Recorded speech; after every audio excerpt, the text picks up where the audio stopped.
Hey, everybody. This is the She's the Owner podcast. I'm your host, Kara McCarran, and this is episode 131. Um, and I'm still, if you're a avid listener of the podcast and you watch, like when you look at the podcast numbers, I know it's wrong from what iTunes says. And that would drive me crazy too if I took some time to look at it. We don't know why it's like that, but this is definitely episode 131.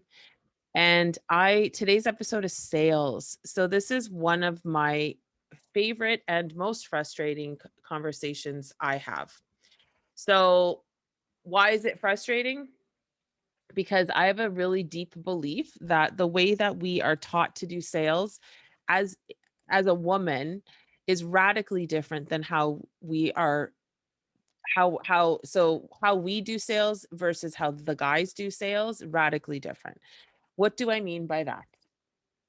I hear all the time from clients, the quote, "I don't want to be salesy," end quote, or quote, "I don't like selling. Selling makes me feel gross." I'm like, End quote. And so let's talk about this. It's going to be a bit of a longer one. So, I mean, I know the most of my podcasts lately have been under 15 minutes. We might go over. So just kind of brace yourself here. But so I'm going to talk a little bit about the history of selling according to Kara, according to what I've seen. And I want you to just really maybe grab a pen and a paper today and just start jotting this stuff down. Um, Write down like what your experience with selling has been. So I'm taking it back old school. Like I'm talking when we were 2, 3 years old watching Sesame Street. I'm 45. I'm a kid from the 80s. And that's what I grew up watching with Sesame Street and a whole bunch of other shows that I will talk about in other episodes. But so when I was little, I remember very, very vividly the Muppet on Sesame Street who had a overcoat and he would open it up, excuse me, all sketchy like, and he'd say, "What do I got to do to get you to buy an A?" And like that was legit his line. That was his opener. And yeah, he was teaching us the alphabet, but what else was he teaching us? He was teaching us the horse shit that is selling. So that's like your very first, some of you, most of you probably, that is your very first like introduction into sales.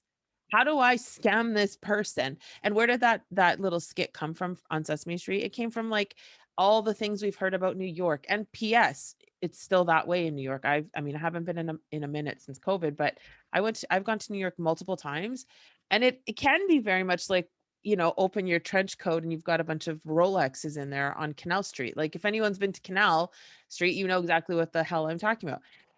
So we have this like crazy old history of selling. People say snake oil salesman or used car salesman, all of those things. And so women, like when we start to establish that women are different from men in all areas, the world is going to make a lot more fucking sense. Right now, it doesn't make sense because we're trying to, there's all the narrative is still trying to make us behave like a guy. And then the establishment then wonders like why are these women having all this anxiety? Why are we feeling depressed? Why are we feeling totally inadequate? Because we're trying to be something we're fucking not. We're not men. We're not men. We're feminine divine creatures, and that's what we are. Yes, we have masculine energy. I talk about it all the time. This is my whole entire company is masculine feminine energy in business and relationships and life, but we are not built the same. The things that motivate a man are not going to motivate a woman. So once we get that and once we like move away from why is she not feeling good because I'm telling her all the things to do? Well, cuz you're telling me the wrong fucking things to do. Like that's it. So I'm 2 years old, 3 years old. The whole Sesame Street fiasco is happening. I'm learning about sales through the Muppets. And then enter my dad. My dad, God rest his soul. I miss him so, so much, but I'm going to make a bit of fun of him right now. So he was a used car salesman, right? And like he did a bunch of different sales, I think, but mostly he loved cars so much. So that's what he ended up selling was cars. He would tell me some sketchy shit about Keystone Ford in Winnipeg and call them out. Some sketchy shit that they would do with odometers. And that's like back in the 80s and 90s. So here I am, learning sales from my dad, who's old school, you know, what do I got to do to get you in this car? And of course I'm allergic to sales if I'm watching that. That doesn't feel right to me. That doesn't, and like they make a game of it and he's not the only one. Trust me. And I'm like, okay, so cool. I'm so now I've got Sesame Street sketchy guy with his fucking trench coat. Now I've got my dad talking about all the sketchy crap they did at the used car salesman. Then you have all the shows, right? Like every single used car sales or used car lot. What did it look like? It had this cheesy, unkempt man smoking a friggin' cigar, just totally nasty, nasty, nasty, like with bills flying out of his hand. So, like, all along, you know, when you're I mean, I'm making jokes about stuff, but, like, it actually isn't a joke because this is part of how we've learned. Now, over time, and especially in more recent years, that salesmanship, I learned from Zig Ziglar. Like, I learned from and again, man, like, I think about all the times I've sold. I've been selling something for my whole career, whether I was in an official marketing capacity or whatever. And I remember one of the first sales jobs I had was for Ladies Choice Fitness. It was a gym franchise that came from the US, came to Canada. I was living in Winnipeg and I got a job to sell gym memberships. And I've talked about this in other podcasts, but I'll do a refresher. But I was working and I think I was about 18, 19-ish or something around that. Yeah, probably 19 or around that. And this guy, Tim, was our manager from the US. And he would say to us, you gotta make them work out so hard that they absolutely think they're so out of shape, they have to get a membership. That was our sales training. Make that person feel so shitty through the workout you're about to put them through that they're gonna think they need us. Like, I think everybody needs to work out. That's common knowledge now. But, like, imagine being, 19, I'm fresh, ready to go, very excited, and then I get that advice. I'm like, "What the hell?" So there's one time the 16-year-old girl came in and it was my job to train her and I did, and I made her faint. I worked out so bloody hard that she passed out. And I went to go help her and Tim goes, "Leave her. She'll get a membership if she thinks like whatever." And I was like, "Holy shit. Like this is so fucking scammy. What the hell's going on?" I actually walked out of that place cuz he slapped me in my forehead once. Like he said the F word and then he slapped me in the forehead. I was like, "What is this even? Like what the fuck?" So I left, and he actually chased me and begged me to come back, and it was just pathetic, and I did, and eventually I quit. But, like, these are and then, when I worked in publishing, I did ad sales, same thing, it was like, how can you make that person feel so desperate they need you that they buy from you? Like, that's the tactic, and by the way, it is still the tactic for many people, many coaches in particular. Like, how fucked up is your life gonna be if you don't come and work with me? And here's the problem with it. So this is let's fast forward now to current day. So now you kind of maybe have an idea of why your sales um like why you have feelings about sales the way that you do because we've not been conditioned to have a good relationship with selling something. It's that simple. It's been how do I strong arm somebody? How do I convince them that they're fucked without me? How do I make them feel so shitty that they buy the gym membership? That's the foundation. That has been the foundation. So things are changing, sure, right? You have Dean Graziosi, you have people like but even Tony, like there's some, I mean, I don't feel like he does a hard sell, but I know some of his reps do, and it's not cool, and they get in shit for doing that kind of crap. Um, so nowadays, we've got all these women who want to be coaches and consultants and MLM people, right? Like who have really beautiful products, but they all say the same thing. I don't like selling. Selling makes me feel bad. It makes me feel gross to ask for money, blah, blah, blah, blah, blah, all these things. So here's what I'm going to say about it. We do sell differently. And so as a woman, the way that I sell, quote unquote, I've actually said for a number of years, I'm not in sales. I'm a relationship builder. And that isn't some bullshit fucking put it on a Hallmark card kind of statement. That's the truth. I literally do that. Now, when I get on a sales call with somebody, I listen. I'm not talking. I don't have an agenda. And maybe and this is the thing. A lot of male coaches or females who are in their masculine selling in hunter mode, they'll say that's wrong. Well, I close nearly 100% of the women I talk to. So I'm okay if that's wrong. I'm doing all right with the close rate if that's wrong. So when you look at it that way, when you look at it like you're building a relationship, then all of a sudden the pressure is off. I'm not sitting here talking to the prospect thinking, fuck, she better sign. I literally never have that. I actually don't even hear no. Even in the other company, when I do sales for the content company, I don't hear no there either. I hear no, they say it and I go, yeah, that guy will come back or maybe someday. Like I'm not getting caught up in the clothes. I'm caught up in the woman. I'm caught up in having the conversation because here's what's real. Even when I sold retail, I could sell jeans to anybody. I could sell clothing to anyone if I was in that hunter mode. But then they'd bring it back. And then I would lose the commission or I would lose my fucking, my status where I was on the totem pole of selling. What the hell is that?